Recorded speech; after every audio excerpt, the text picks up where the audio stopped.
Are we lucky to have Erin?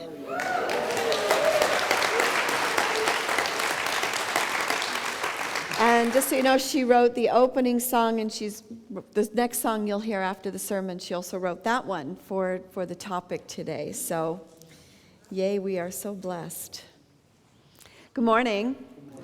So we're continuing with dreams and talking about how when we have our personal dreams, how important it is that they also reach out into the rest of the community and the rest of the world. So we're dreaming individually, we're dreaming collectively, we're dreaming nationally, and we're venturing into that into different ways locally by Jackie Roberts is heading up a project to bring a labyrinth into Denny Park to create a more prayerful energy in this neighborhood. And Barbara Voss has invited us to pray and meditate and send special blessings to the South Lake Union area, because experiments have been done that say that when you collectively focus on a particular area, that it increases the vibration of that. So we're playing with those kinds of things.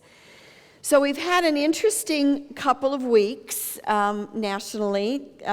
Standard & Poor downgraded the U.S. credit rating, apparently, from AAA to AA+, whatever that means, right? And in response to our downgrading of the U.S. credit rating, the Dow on Monday fell 600 points.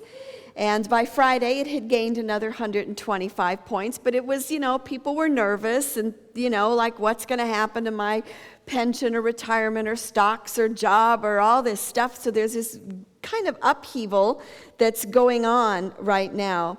So the question that I'm bringing to you today to reflect on is, how does one stay calm and centered when there are changes that are happening all around us?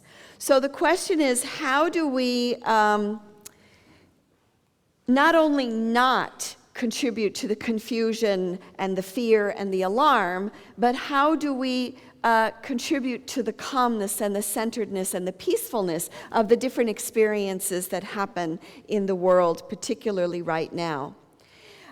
There's some bizarre stuff that goes on in the world right now, and there's some strange stories out there, and I want to share one with you because it kind of speaks to the state of the world right now, and maybe you've heard of it. But there was a couple who were from Ohio, and they moved to Florida, and they bought a new house, and they paid cash for this house, which is great, except that a few months later, they received a foreclosure notice from the Bank of America.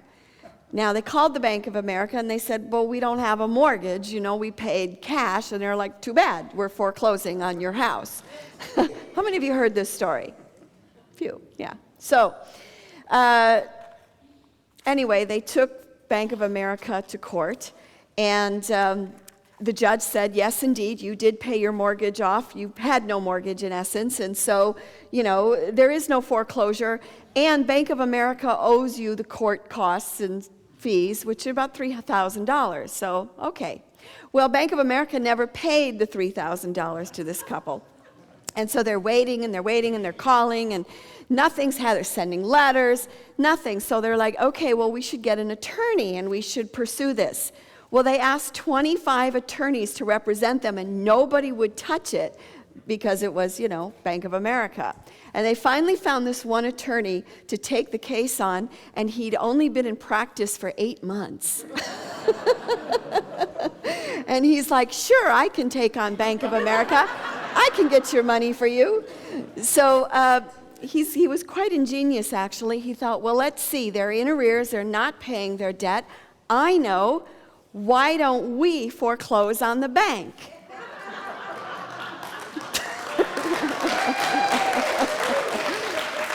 This is one of those happy ending stories, yeah. So they got a warrant, went to the sheriff, and got the repo man with the truck, pulled up in front of the bank, and walked in and served the bank manager and said, we are shutting down the bank. We're foreclosing on it. We're going to take the furniture. We're going to take the computers. We might even take the money that's in the drawer, and the bank manager didn't know what to do. And so they closed the bank, and it was serious. I mean, they had the repo guys there. And so finally he called around, and he finally got somebody to cut them a check for $3,000, and then they cashed it. And I don't know how many of you watch The Daily Show, but John Oliver did a whole piece on this about what a wonderful story this is. And he was down in Times Square, and he was proclaiming the idea that a bank was foreclosed upon. And then he ends the scene with he's sitting in a kindergarten with these little 5-year-olds, and he's going, and the evil bank manager, the bank was foreclosed upon.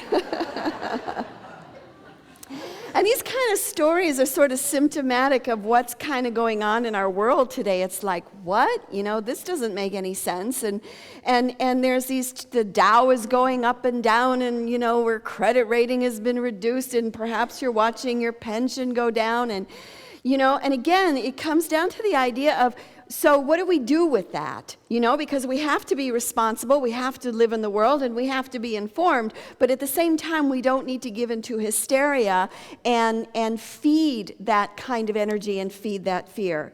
So how do you remain centered when these kinds of things happen? Obviously, one of the first things we need to do is stay with our spiritual practice, whatever that is for you, whether it's yoga or meditation or being in nature, music, whatever that may be for you.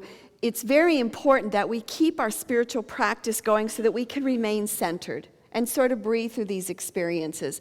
But we also can be creative and have fun with bringing blessings into the world. It doesn't have to all be serious. And one of the things that I did this last week is I recently just refinanced my house, and I've been in the house for 13 years, but I wanted to do something that sort of marked it as mine. And on Lake City Way, there's a statuary place that I've driven past a million times, and they had a 50% off sign out in front, so I thought, hey, I think I'm going to go check it out and see. And it was amazing. They had Kuan Yins and Buddhas and St. Francis and Jesus and bunny rabbits and, Siths and Pan and all these wonderful figures. They were amazing. And I went a little crazy. I got a Kuan Yin who's, almost as tall as me. Now, she's about 4 feet tall. And I got a Buddha, one of those great sitting Buddhas to put under a tree in the backyard. And another Buddha that looks like a tree trunk, and he's got his hand up. And I put him at the front. I live in a cul-de-sac, so I put him at the front of the driveway so that, in a sense, he's sort of blessing the entire driveway, yeah? And then I got Pan, and he's sitting in the tree. We stuck him up at a tree, so he's up there. My daughter's like, oh, great, Mom. It's not bad enough you got all this stuff in the house. Now it's in the yard. Can't wait to come home and see it all. So Kuan Yin, I haven't gotten the Buddha in the yard yet. And Kuan Yin, she must weigh a couple 100 pounds maybe. She's pretty heavy. So we got her, and she's sort of not in front of the front door, but sort of at the front entrance. And I just put her there because she's too heavy to move anywhere else at the moment. But she's beautiful there, and it feels like she's blessing the whole property. That's what it feels like. Because she's got her hands like this, and I can put a candle in there if I want. My cat's afraid of her, but she's because she's big. And then if I put Buddha in the yard, there seemed like there would be this balance of the energies of blessing the male and the female energies. So I guess what I'm saying is that, you can have fun and be creative with the ways that you want to bring blessing into your life and into, I'm bringing it into the cul-de-sac. I'm bringing it into the street where I live. And we don't even have to draw attention to it, but it's a way, at least it reminds me and brings me into that centered and peaceful state. Because the truth is, life is about change, and it is. It's like the wind on the ocean. It's stirring it up, and it's stirring up the waves, and it's like, okay, am I going to give in to the wind that's going to change as soon as I get attached to it being like that? It's going to move and shift into something else. Jesus said that if you have faith as a grain of mustard seed, you'll say to this mountain, move, and it'll move. And we have mountains in front of us all the time. They take different form and different shape. Right now, it's the economy that is one of the mountains that we're facing.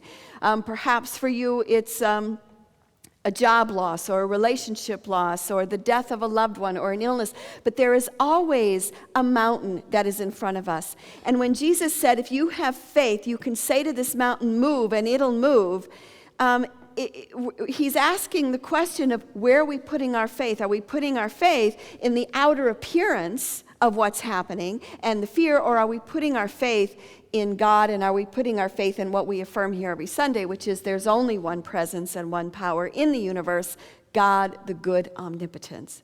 So we're getting like mastery, to try these principles and to practice them in our lives right now.